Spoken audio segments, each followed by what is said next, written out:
Hello students, I am Rajesh Kumar, your chemistry teacher from SVM Sinity. Students, आज हम लोग electrochemistry के इस भाग में पार्ट 5 भाग 5 के बारे में जानकारी लेंगे और इस भाग में हम लोग क्या पढ़ने वाले हैं उसको देख लेते हैं। यानी इस पार्ट का क्या क्या ऑब्जेक्टिव्स है। फर्स्ट ऑफ ऑल हम लोग कोरोजन ऑफ मेटल्स के बारे में पढ़ेंगे। Secondly factors affecting corrosion of metals, यानी कौन कौन सा कारक है, फैक्टर्स है जो कि मेटल में कोरोजन जो होता है उसको प्रभावित करता है। इसके बाद कुछ मेथड्स के बारे में बात करेंगे जिससे कि कोरोजन से बचाव हो सकता है। Corrosion, the process of slow conversion of metals into their undesirable compounds, usually oxides, in the presence of atmospheric air moisture and carbon dioxide is called corrosion। यानी कोरोजन एक प्रक्रिया है जिसमें कि मेटल्स में एक अनडिज़ायरेबल ऑक्साइड लेयर की परत आ जाती है एटमॉस्फेरिक एयर मॉइस्चर और कार्बन डाइऑक्साइड के प्रेजेंस में। जैसे रस्टिंग ऑफ आयरन एक कोरोजन का एग्जाम्पल है। इसके बाद formation of green layer on the surface of copper, copper के सतह में ग्रीन लेयर का डेवलपमेंट, ज़्यादा समय तक कॉपर रहने से उसमें ग्रीन लेयर की परत चढ़ जाती है, ये भी कोरोजन का एग्जाम्पल है। सिल्वर गेट टर्निस्ट, सिल्वर का कलर में परिवर्तन होना, ब्लैकिश हो जाना, ये भी कोरोजन है। स्टूडेंट्स, अब हम लोग देखेंगे कौन कौन सा फैक्टर्स है जो कि कोरोजन को अफेक्ट करता है, कोरोजन को प्रभावित कर सकता है। इसमें first of all activity of metals, metals जितने ज़्यादा एक्टिव होंगे कोरोजन उतना जल्दी होगा।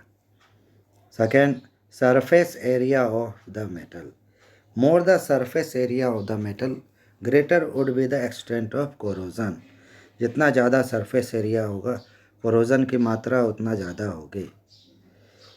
Presence of air and moisture, हवा और मॉइस्चर का रहना अति आवश्यक है क्योंकि पता है इसके बिना कोरोजन नहीं हो सकता।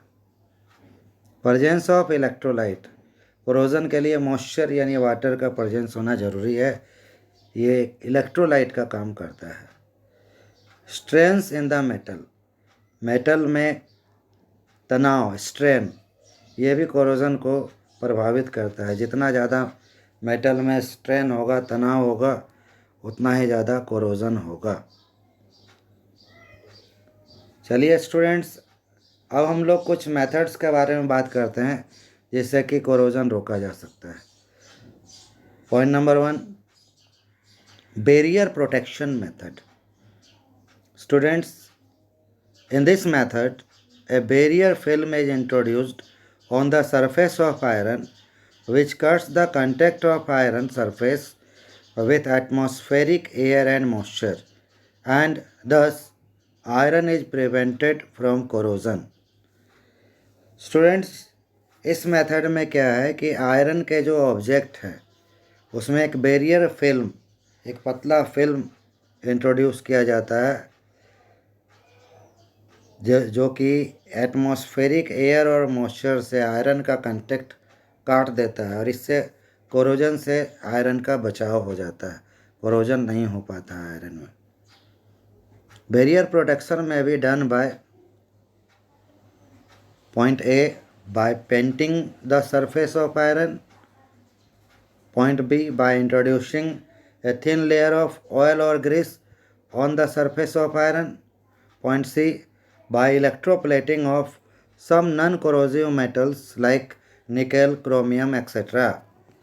स्टूडेंट्स, ये बैरियर प्रोटेक्शन जो थिन लेयर है, या तो हम लोग जो है पेंट इंट्रोड्यूस कर सकते हैं आयरन के सरफेस में, या ऑयल या ग्रीस का भी लेयर देने से कोरोजन रोका जा सकता है, या कुछ ऐसे मेटल्स जो कि नॉन कोरोजिव है, जैसे निकल, क्रोमियम एक्सेट्रा, उसका लेयर भी इंट्रोड्यूस करने पर बैरियर प्रोटेक्शन हो जाता है और कोरोजन से बचाव हो सकता है मेटल का, आयरन का। स्टूडेंट्स, अब चलते हैं दूसरे मेथड की तरफ, sacrificial protection method.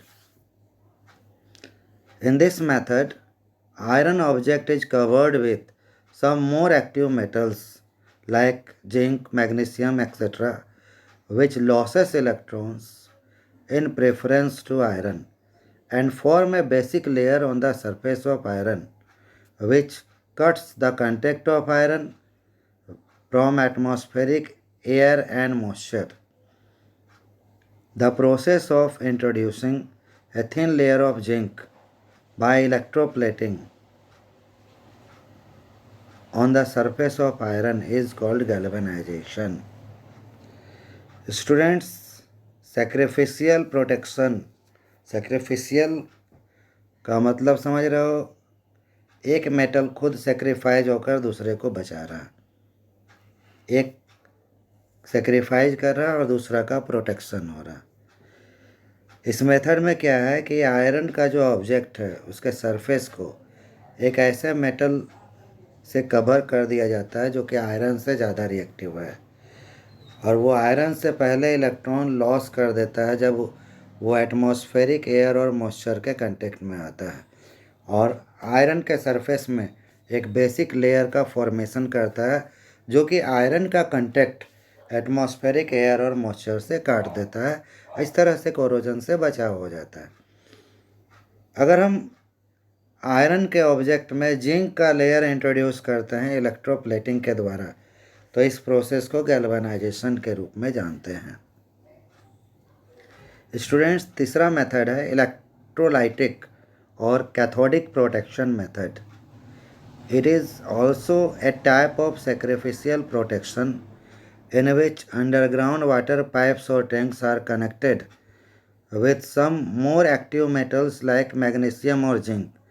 This more active metal loses electrons in preference to iron and form a basic layer which cuts the contact of iron with atmospheric oxygen and moisture. Students, ये भी एक sacrificial protection method का ही type है, इसमें कि underground water pipes हो या tanks हो, उसको कनेक्ट किया जाता है किसी ज़्यादा एक्टिव मेटल जैसे जिंक या मैग्नीशियम के रड या प्लेट से कनेक्ट किया जाता है, जो कि आयरन से पहले इलेक्ट्रॉन लॉस कर देता है, और इलेक्ट्रॉन लॉस करने के बाद आयरन के सरफेस में एक बेसिक लेयर का फॉर्मेशन करता है एटमॉस्फेरिक एयर और मॉइस्चर के प्रेजेंस में, जो कि आयरन का संपर्क एटमॉस्फेरिक एयर और मॉइस्चर से काट देता है। In this method more active metal such as magnesium और zinc acts as anode and iron object acts as cathode. इस मेथड में जो एक्टिव मेटल्स होते हैं वो एनोड का काम करते हैं, और आयरन का टैंक जो है वो कैथोड का काम करता है। This method is also known as cathodic protection method because cathode, that means underground tanks or pipes, is protected by anode, that means active metals, from corrosion. ये जो मेथड है इसको कैथोडिक प्रोटेक्शन मेथड के नाम से भी जाना जाता है, क्योंकि यहाँ पर आयरन का टैंक जो है या पाइप जो है वो कैथोड का काम करता है, और मैग्नीशियम या जिंक के जो प्लेट्स होते हैं, रड्स होते हैं, वो एनोड का काम करते हैं, जो कि इलेक्ट्रॉन लॉस करके बेसिक लेयर बनाते हैं आयरन के सरफेस में, और आयरन को के टैंक या पाइप को कोरोजन से बचाते हैं। स्टूडेंट्स, यहाँ हम देख पा रहे हैं किस तरह से कैथोडिक प्रोटेक्शन किया जा रहा है। एक अंडरग्राउंड पाइप है या टैंक है, उसको मैग्नीशियम के प्लेट या बार से कनेक्ट किया गया है, मैग्नीशियम इलेक्ट्रॉन लॉस कर रहा है, और आयरन के सरफेस में एक बेसिक लेयर का फॉर्मेशन हो रहा है। यहाँ पर एक तरह से हम देख पा रहे हैं कि एनोड जो है सेक्रीफाइस कर रहा है अपने आप को, इलेक्ट्रॉन दे रहा, और इसीलिए वो सेक्रीफिशियल एनोड है। और पाइपलाइन जो है वो कैथोड का काम कर रहा है। एनोड एरिया में ऑक्सीडेशन हो रहा है, मैग्नीशियम 2 इलेक्ट्रॉन लॉस करके मैग्नीशियम आयन बना रहा है, जबकि कैथोड एरिया में रिडक्शन हो रहा। यहाँ पर ऑक्सीजन जो है H+ के प्रेजेंस में वाटर का फॉर्मेशन कर रहा है, या बेसिक लेयर का फॉर्मेशन कर सकता है। स्टूडेंट्स, अब हम लोग लास्ट मेथड में आ रहे हैं, by using anti rust paints. Anti rust paint क्या होता है बहुत, इसके बारे में हम लोग देखते हैं। Phosphate and chromate salts of a number of metal solutions act as anti rust solutions.